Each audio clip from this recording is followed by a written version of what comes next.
Hey guys! Welcome to Couple. Please like and subscribe if you like this video.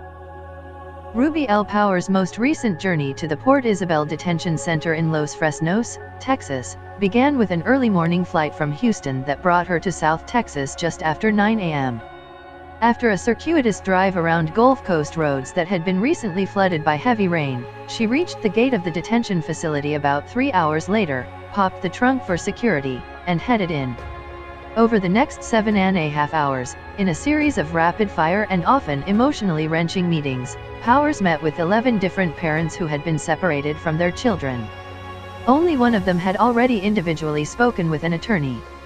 The Department of Homeland Security has named Port Isabel as the primary family reunification and removal center for adults in its custody.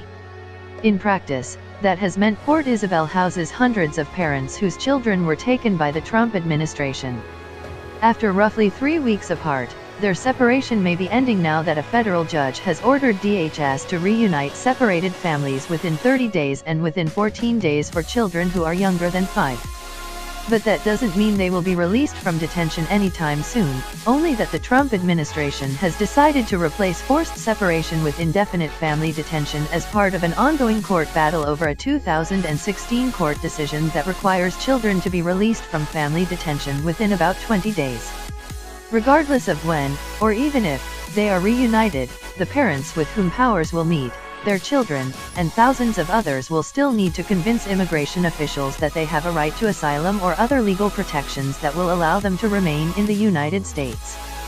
For the last month, a small army of pro bono lawyers has been traveling in and out of Port Isabel to help them build their cases. A group of about 10 lawyers had been there a week before Powers arrived, and their reinforcements were arriving later that night.